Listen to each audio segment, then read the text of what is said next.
কক্সবাজারে একটু ভালো রেস্টুরেন্টগুলোতে ২ জনের একবেলা খেতে প্রায় ৳৮০০ থেকে ৳১৫০০ মতো খরচ হয়। এইবার আমি চেষ্টা করেছি বাজেট ফ্রেন্ডলি রেস্টুরেন্টগুলোতে খাওয়া-দাওয়া করার। তার মধ্যে এই একটা রেস্টুরেন্ট, এটার নাম হচ্ছে রিয়ান ফুড রেস্তোরাঁ। ওদের এইখানে বাংলা সেট মেনুগুলো আমার কাছে বেশ বাজেট ফ্রেন্ডলি মনে হয়েছে। প্রাইস ছিল ৳২৫০ থেকে ৳৩৯০ র মধ্যে।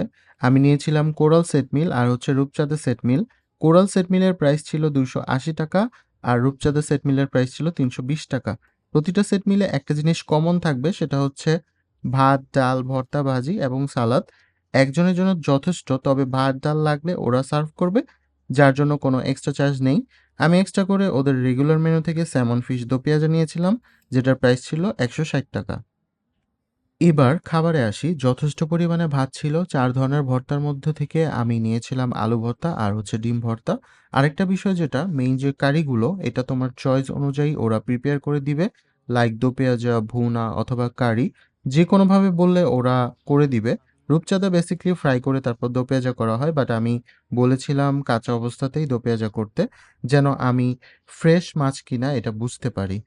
অনেস্টলি আমি খাবারে কোনো প্রবলেম ফেস করিনি। রূপচাঁদা মাছ একদমই ফ্রেশ ছিল। তবে রূপচাঁদা দো পেঁয়াজাটা খুব যে মজা ছিল সেটা বলব না। প্রাইস অনুযায়ী খাবার ঠিকঠাক ছিল। রান্না অতটাও খারাপ হয়নি। কিছু, কিছু রেস্টুরেন্টে তো শুধু রূপচাঁদা ফ্রাই অথবা ভুনা যেটাই নেই না কেন, প্রাইস দেখা যায় ৳৩৯০ থেকে ৳৫০০ বা একটু বেশিও হয়ে থাকে। সেই তুলনায় প্যাকেজে এর চাইতে কি বাই আর আশা করা যায়? এরপর খেলাম স্যামন ফিশ। এটাও বেশ ফ্রেশ ছিল। এটা নিয়েছিলাম আমি ভুনা। ৳১৬০ অনুযায়ী বেশ ভালো ছিল। তবে একটা জিনিস, ভুনা বা দো পেঁয়াজাতে পেঁয়াজের পরিমাণটা কম ছিল। মানে মাখো, মাখো করে খাওয়া যাবে না। আবার এটা শেয়ার করার মতো না। চাইলে করা যাবে, কিন্তু একজনের জন্যই এটা পারফেক্ট। খাবারগুলো আমি বেশ ভালোই এনজয় করেছি। তারপর খেলাম কোরাল মাছ। এটা এক কথায় অসাধারণ ছিল। মানে বাকিগুলো থেকে এইটাই সবথেকে বেশি মজার লাগছে। আর আমি সেদিন রাত ১১ টায় ওদের রেস্টুরেন্টে খেতে গিয়েছিলাম। লাস্ট সময় ছিল, তাই একটু এদিক-সেদিক হতেও পারে। তবে আমার কাছে লাগলো যেটা, ওদের রান্না আসলেই ভালো। ফিশগুলো 100% ফ্রেশ ছিল। আমার এইবারের ট্যুরে সবথেকে বেশি ফিশ খাওয়া হয়েছে। প্রতিটা রেস্টুরেন্টে আমি ফিশ ট্রাই করেছি।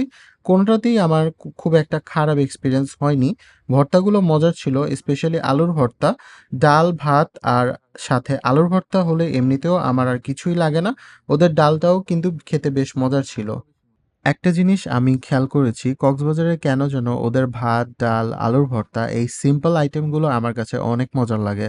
প্রতিবার কক্সবাজারে যাওয়া হলে আমার প্রচুর খাওয়া হয়। মাঝে মধ্যে এত বেশি মজা লাগে, আমি দেখা যায় ওভার খেয়ে ফেলি। রেস্টুরেন্টের অ্যাড্রেসটা তোমাদেরকে দিয়ে দিই। এটা হচ্ছে Best Western by Bay Hills হোটেলের ঠিক পাশে। সো ভিডিওটি ভালো লাগলে একটা লাইক করে দিও। সবাই ভালো থেকো।